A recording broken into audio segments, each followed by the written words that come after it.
একটু চোখ বন্ধ করুন। ভাবুন তো, একজন মানুষ যার নিজের কোনো স্বপ্ন নেই, তার সব স্বপ্ন, সব আশা, সব শক্তি একটাই জায়গায় জমা, তার পরিবার। আজ আমি আপনাদের এমন এক মানুষের গল্প বলতে চাই, যার নাম খুব বড় কিছু না, তার নাম ইতিহাসের বইয়ে নেই, কিন্তু তার গল্প হাজারো বাবার গল্প, হাজারো স্বামীর গল্প, আর লাখো পরিবারের নীরব নায়কের গল্প। তার নাম ছিল রাশেদ। রাশেদ কোনো বড় শহরের মানুষ ছিল না। একটা ছোট্ট গ্রাম, কাঁচা রাস্তা, টিনের ঘর আর সীমাহীন দুশ্চিন্তা। ভোরের আলো ফোটার আগেই তার দিন শুরু হতো। ঘড়িতে তখন 4:30। ঘুমন্ত স্ত্রী, দুটো ছোট বাচ্চা, সবাই তখন গভীর ঘুমে।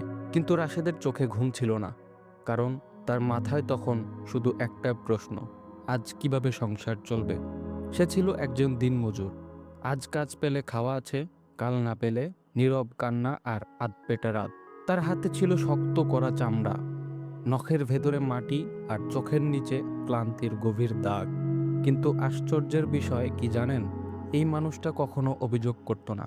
একদিন সকালে কাজ খুঁজতে গিয়ে সে শুনল বড় শহরে নাকি কাজ আছে, কিন্তু সেখানে যেতে হলে খরচ, থাকার জায়গা, ঝুঁকি, সব আছে। স্ত্রী বলল, থাক, এত দূরে গিয়ে কি হবে? রাশেদ শুধু হাসল, একটা ছোট হাসি। তারপর বলল, আমি না গেলে আমাদের ছেলেমেয়েরা কিভাবে যাবে সামনে? সেদিন সে গ্রাম ছেড়ে শহরের পথে রওনা দিল। শহর তাকে স্বাগত জানায়নি, বরং শহর তাকে ধাক্কা দিয়েছে। একদিন কাজ, 3 দিন নেই। কখনো রিক্সা চালায়, কখনো নির্মাণ সাইটে ইট তোলে, রোদে পুড়ে, বৃষ্টিতে ভিজে, কিন্তু ফোন করে বাড়িতে বলে, আমি ভালো আছি। কারণ সে জানত, তার কষ্ট যদি ঘরে পৌঁছে যায়, তার পরিবার ভেঙে পড়বে। এক রাতে কাজ শেষে সে একটা ফুটপাথে বসেছিল। চারিদিকে শহরের আলো, আর তার বুকের ভেতরে এক অদ্ভুত অন্ধকার। হঠাৎ ফোন বেজে উঠল। ওপাশ থেকে তার ছোট মেয়ের কণ্ঠ, আব্বু, কাল স্কুলে ফি দিতে হবে।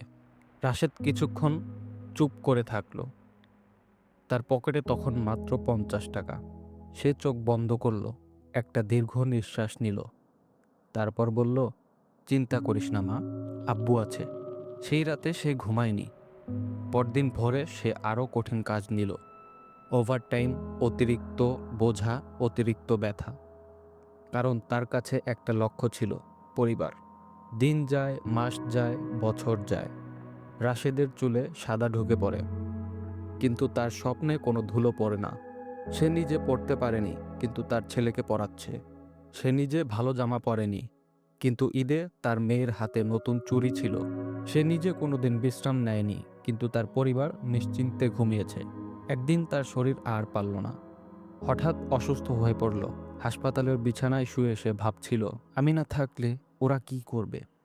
কিন্তু সেদিন সে একটা জিনিস খেয়াল করল, তার ছেলে, যে আজ কলেজে পড়ে, তার চোখে আত্মবিশ্বাস। সে বাবার হাত ধরে বলল, আব্বু, এখন আমার পালা। রাশেদের চোখ ভিজে গেল। এই প্রথম সে বুঝল, তার ত্যাগ বৃথা যায়নি।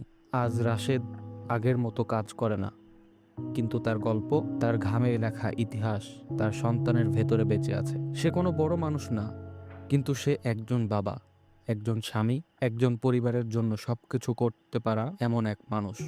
এই গল্পটা যদি আপনার বাবার কথা মনে করিয়ে দেয়, এই গল্পটা যদি আপনার নিজের জীবনের সাথে মিলে যায়, তাহলে আজ একটা কাজ করুন, এই ভিডিওটা লাইক করুন, আপনার অনুভূতি কমেন্টে লিখুন।